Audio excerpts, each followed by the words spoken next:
எல்லோருக்கும் வணக்கங்க. இன்றைக்கி நம்ம இந்தியாவில் அதிக அளவு வேகமாக வளர்ந்துட்டு வரக்கூடிய ஒரு தொழிலை பற்றி தான் பார்க்க போகிறோம். குறைஞ்ச முதலீட்டில் அதிக லாபம் சம்பாதிக்கக்கூடிய ஒரு சூப்பரான ஒரு தொழில். அதுக்கு முன்னாடி நம்மளோட சேனல் இன்னும் நீங்கள் சப்ஸ்கிரைப் பண்ணலன்னா சப்ஸ்கிரைப் பண்ணிக்கோங்க. இன்றைக்கி நம்ம லேண்ட்ரி சர்வீஸ் பிஸ்னஸ் பற்றி தான் பார்க்க போகிறோம்.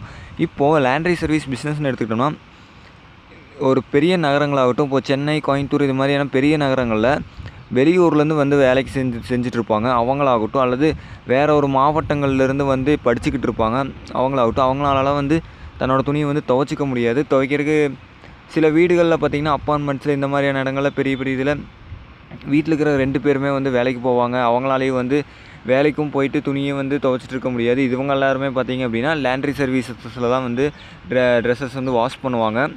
அதே மாதிரி ஸ்டூடெண்ட்ஸ் ஆகட்டும், அல்லது வேலைக்கு போகிறவங்களாகட்டும், வீட்டிலேருந்து வெளியூர்லேருந்து வந்து தங்கி படிச்சுட்டு இருப்பாங்க, வேலைக்கு போயிட்டு இருப்பாங்க, அவங்களாகட்டும் நிறையா வந்து லேண்ட்ரி சர்வீசஸில் ட்ரெஸ்ஸை வந்து வாஷ் பண்ணுறாங்க. இந்த பிஸ்னஸ் மூலமாக ரொம்ப மார்க்கெட் டிமாண்ட் இருக்கக்கூடிய ஒரு தொழில் அப்படின்னே சொல்லலாம். இதுக்கான மெஷினரிஸ் அப்படின்னு எடுத்துக்கிட்டிங்க அப்படின்னா நம்மளுக்கு லேண்ட்ரி வாஷிங் மிஷின் வந்து தேவைப்படும். அதே மாதிரி நீங்கள் ஸ்டார்டிங்கில் மேனுவலாக அயர்ன் பண்ணிட்டு அதுக்கப்புறம் நீங்கள் வந்து ஆட்டோமேட்டிக் மெஷினரிஸ் வந்து நீங்கள் வாங்கிக்க முடியும்.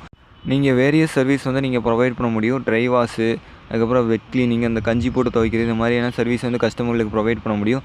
இப்போது ஒருத்தர் வந்து நார்மலாக ஒரு வீக்லிக்கு ஒரு 10 ஷர்ட்டு 10 பேண்ட் யூஸ் பண்ணுறாரு, ஓகே, வாஷ் பண்ணுறதுக்கு கொடுக்குறாங்க அப்படின்னாங்கும்போது ஒருத்தருக்கு பர் கிளாத்துக்கு வந்து 10 ருபீஸ் வந்து சார்ஜஸ் பண்ணுறாங்க. அதே மாதிரி அயனிங்க்கு 10 ருபீஸ் வந்து சார்ஜர் பண்ணுறாங்க. வீக்லி வாஷிங் மட்டும் 20 ருபீஸ் வந்து அப்ராக்சிமேட்டாக காஸ்ட் வரும். அதே அவங்க வந்து மந்த்லி இது பண்ணுறாங்க அப்படிங்கிறப்போ மந்த்லி 100 ருபீஸ் வரைக்கும் சார்ஜஸ் வரும். இப்போ நம்மளுக்கு ஒருத்தர் வந்து கஸ்டமர் வந்து ஒருத்தருக்கு 100 ருபீஸ் வந்து சார்ஜஸ் வருது அப்படின்னு வச்சுக்கோங்களேன். இப்போ மாதத்துக்கு உங்களுக்கு ஒரு நாளைக்கு ஒரு 10 பேர் வந்து வாஷ் பண்ணிட்டு போகிறாங்க அப்படிங்கிறப்ப உங்களுக்கு கஸ்டமர் கிடைக்கிறாங்க அப்படிங்கிறப்ப மாதத்துக்கு 300 பேர் வரைக்கும் அப்ராக்சிமேட்டாக கஸ்டமர் வந்து உங்களுக்கு கிடைப்பாங்க. ஒருத்தருக்கு 100 ருபீஸ், மினிமம் 1000 ருபீஸ் அப்படிங்கிறப்ப உங்களோட இன்கம் வந்து பார்க்கும்போது மந்த்லி வந்து உங்களுக்கு 3 lakhs இன்கம் வரைக்கும் வரும். அதில் நீங்கள் செலவு போக 2 லட்சம் செலவு போக பார்த்தீங்கன்னா உங்களுக்கு 1 lakh இன்கமாவது உங்களுக்கு கண்டிப்பாக ப்ராஃபிட் வந்து உங்களுக்கு கண்டிப்பாக கிடைக்கும். ஒரு சூப்பரான ஒரு பிஸ்னஸ்னே சொல்லலாம். ஓகே, இந்த வீடியோ பிடிச்சிருந்தால் லைக் பண்ணுங்கள், மறக்காம நம்மளோட சேனலை சப்ஸ்கிரைப் பண்ணிக்கோங்க. நன்றி, வணக்கம்.